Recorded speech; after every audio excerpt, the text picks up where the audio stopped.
Olá, irmãos, a paz do Senhor Jesus, tudo bem com vocês? Será que a palavra apostasia, em 2 Tessalonicenses capítulo 2, ela significa afastamento físico? E que Paulo estava falando do arrebatamento pré ali, se bem que não aparece com nenhuma palavra escrita. Será que é isso? Através desse vídeo eu vou mostrar de maneira simples, aonde todos podem verificar.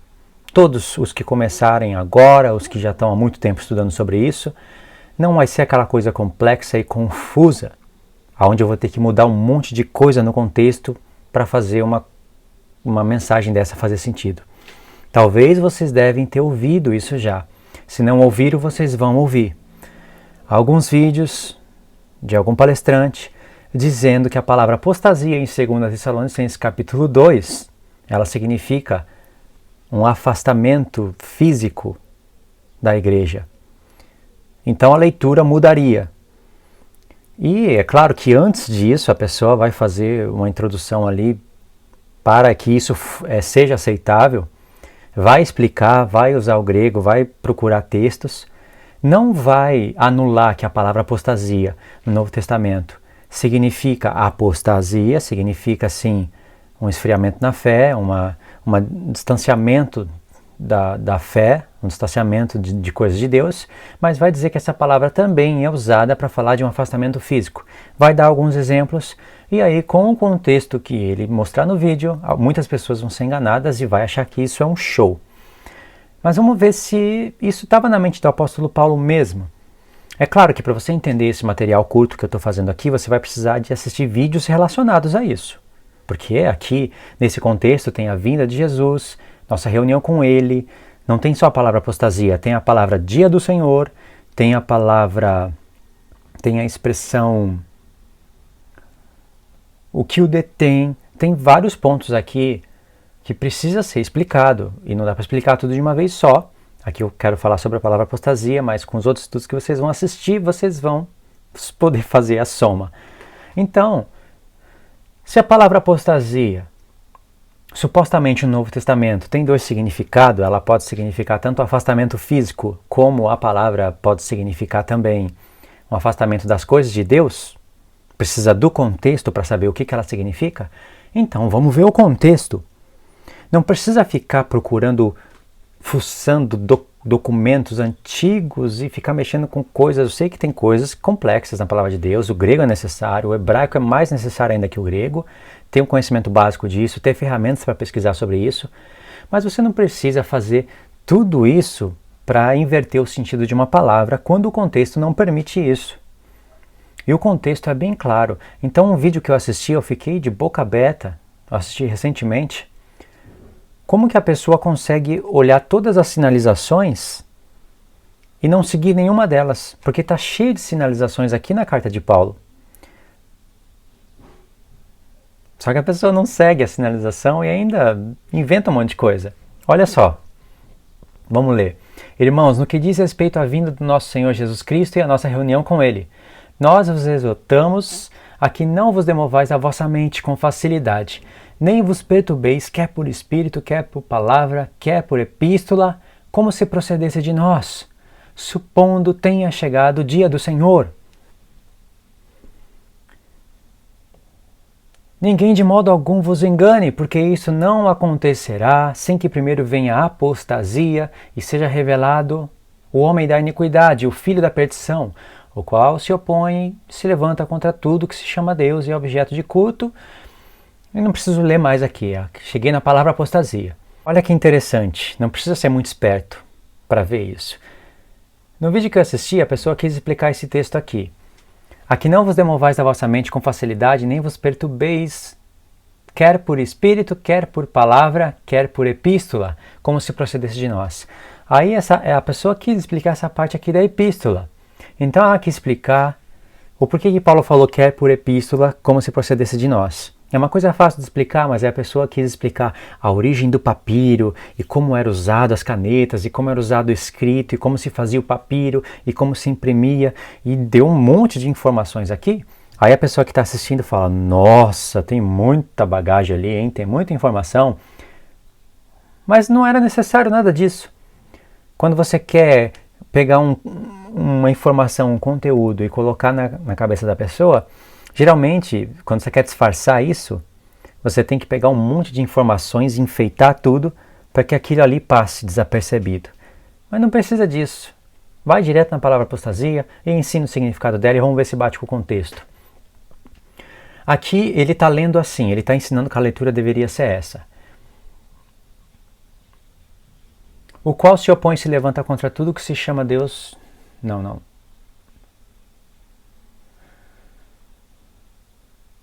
Aqui ele está ensinando isso. Aqui não vos demovais da vossa mente com facilidade, nem vos perturbeis quer por espírito, quer por palavra, quer por epístola, como se procedesse de nós, supondo tenha chegado o dia do Senhor. Ninguém de modo algum vos engane, porque isso não acontecerá. O isto é o dia do Senhor, não se refere nada mais que isso, o dia do Senhor. E aí ele já explica que o dia do Senhor é a grande tribulação. O dia, no singular, é a grande tribulação. E fala ainda que é 7 anos, é um erro após o outro. O dia do Senhor, que está no singular, diz é a grande tribulação, de 7 anos. E ainda diz que é de 7 anos. Na palavra mostra que é 3 anos e meio, diz que é 7. Então é um erro após o outro, e as pessoas parece que gostam, tem prazer em ouvir erro. E tem mais. O dia do Senhor é a grande tribulação, que é de 7 anos, e aí é a ira de Deus. Ou seja, na grande tribulação é chamado de dia do Senhor, são 7 anos e está ocorrendo a ira de Deus. Tudo aí. Isso não tem nem como provar pela Escritura, nem como provar.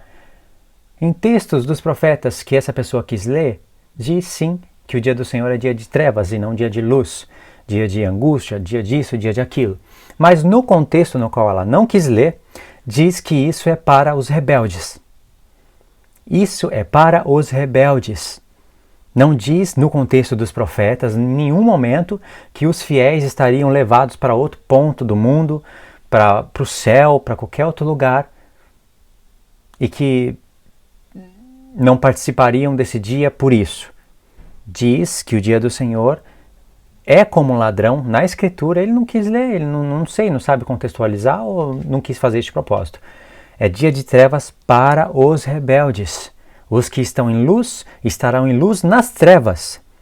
Em meio às trevas estarão com luz do Senhor. Não quer dizer que vai estar com luz porque foi arrebatado. Então é um engano após o outro. É incrível, como que consegue? Vamos em Oséias, vamos em Amós capítulo 5, lê 2 versos. O que vale isso? Está preocupado com o tempo? Não está preocupado com o tempo, porque as mensagens dele são longas, ele não se preocupa com o tempo. Mas se contextualizar o texto, o negócio fica estranho, não dá para continuar lendo. Ou, não lê todo o profeta. Eu não preciso abrir Amós no capítulo 7 para saber o que tem lá. Eu sei o que tem em Amós capítulo 7, mais ou menos. Se falar, vamos a Amós capítulo 2, eu sei mais ou menos o que tem lá. Então, a mim não me engana, de maneira nenhuma. Pode abrir Amós capítulo 5 e ler 2 versos que não me engana não, eu sei o que está falando lá. É claro que eu não sei tudo isso com todos os profetas, mas com muitos profetas eu sei.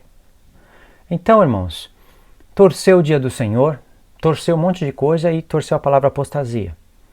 Agora aqui, Paulo estaria lendo, ninguém de modo algum vos engane, porque o dia da ira, da grande tribulação, da última semana, não vai acontecer sem que primeiro venha a apostasia, ou seja, venha o arrebatamento nosso e seja revelado o homem da iniquidade, o filho da perdição. Isso era que Paulo supostamente estaria querendo dizer aqui. Agora, Paulo não teve medo nenhum de usar palavras de seremos arrebatados juntamente com eles em 1 Tessalonicenses capítulo 4. Não teve problema nenhum em falar disso em 1 Coríntios 15, mas aqui ele quis colocar uma palavra enigmática, uma palavra que ia promover uma confusão tremenda, né? Para quem quer seguir essa linha. E isso não faz o menor sentido. Você vai procurar isso nos profetas, vasculha isso e não existe. Mas, na mensagem dessa pessoa, na introdução, antes dela falar disso, ela já preparou um caminho para que isso fosse aceito. Por exemplo, se vier alguém falar, peraí, mas de onde Paulo tirou essas coisas? De onde ele está tirando essas informações? Nos profetas não tem, você vai em Daniel, não tem arrebatamento pré, não tem em nenhum lugar. pela leitura que a gente lê em qualquer profeta que está falando do ponto da vinda de Deus, um ponto escatológico, um ponto da vinda do Messias, não tem arrebatamento pré. E se não tem pré, é após todos os eventos ocorridos lá, que o sol vai se escurecer, a lua se tornar em sangue. Isso tem em Isaías, tem em Joel. Se não tem pré, tem o texto, para a gente ficar com o próprio texto. Mas aí essa pessoa já preparou uma introdução antes para falar que a mensagem que Paulo recebeu do arrebatamento é a mensagem do Cristo ressurreto.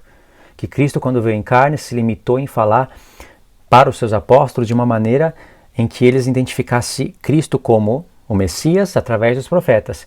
Mas aí Cristo disse que Cristo tinha coisas para falar que eles não poderiam suportar. Eram coisas muito avançadas que Cristo ia deixar na mão do Espírito Santo, e uma dessas coisas seria o arrebatamento, que seria a mensagem do próprio Cristo ressurreto, direto para Paulo. Seja assim, não tem como confirmar isso. Ou você crê, ou você não crê. Mas isso é uma coisa de cara de pau, uma mensagem de cara de pau, gente. Eu posso confirmar palavra por palavra aqui nos profetas. Que história é essa de mensagem ressurreto de Cristo? Para que falar isso, unicamente se não for com esse propósito? Qual propósito mais que eu falaria? O arrebatamento é uma coisa bem do Novo Testamento, é uma mensagem do próprio Cristo ressurreto, que Cristo se limitou em falar de uma maneira para os seus apóstolos, de maneira que está nos profetas, para ele reconhecer que era o Cristo, mas depois seria algo da mensagem do Cristo ressurreto, bem assim do Novo Testamento. Qual é o propósito de eu falar isso? A não ser de eu bloquear a mente das pessoas para elas não se fazerem perguntas no texto e não irem no Antigo Testamento para ver se bate o arrebatamento pré com as escrituras dos profetas nas quais Paulo se baseava. Não tem outro propósito, não me engano, é isso daí, pode ter certeza. Então, é cara de pau, sem vergonha, faz uma mensagem sem vergonha fazer isso. Então, irmãos, a apostasia, olha a direção do apóstolo Paulo aqui, o qual se opõe e se levanta contra tudo o que se chama Deus ou é objeto de culto, a ponto de assentar-se no santuário de Deus, ostentando-se como se fosse o próprio Deus. Aí vem, aqui já deu a direção. Paulo já lembrou eles, ele não citou o profeta, ele não citou a direção aqui, claro que isso é uma programação do Espírito Santo, ele poderia falar, como disse o profeta Daniel, mas Deus inspirou ele a não falar isso. E ele nem estava se ligando nisso. Porque se Paulo prevesse isso, é melhor colocar aqui que é o profeta Daniel, porque senão ninguém vai saber. Ele colocaria. Então, se ele não colocou porque já ensinava isso, então para nosso tempo vira uma programação do Espírito Santo. Aí ele fala, não vos recordais de que, ainda convosco, eu costumava dizer-vos essas coisas, e agora vós sabeis o que o detém, para que ele seja revelado somente na ocasião própria. Isso eu já expliquei em outros textos. Resumindo essa parte, que eu já expliquei em outros vídeos, já expliquei em outros vídeos, Paulo disse, vocês se lembram que eu ensinava essas coisas para vocês?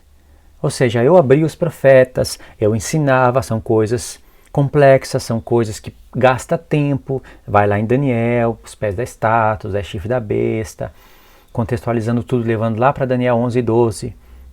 Tudo isso está aqui, ó. Não vos recordais que, ainda convosco, eu costumava dizer-vos essas coisas? Isso está aqui. Paulo não está dizendo, não vos recordeis que a mensagem que eu falo agora é uma mensagem direta do Cristo ressurreto? Por isso você tem que crer no que eu estou falando. Agora vocês sabem o que o detém. Isso não tem nas palavras de Paulo, de maneira nenhuma. Então não fica difícil de ver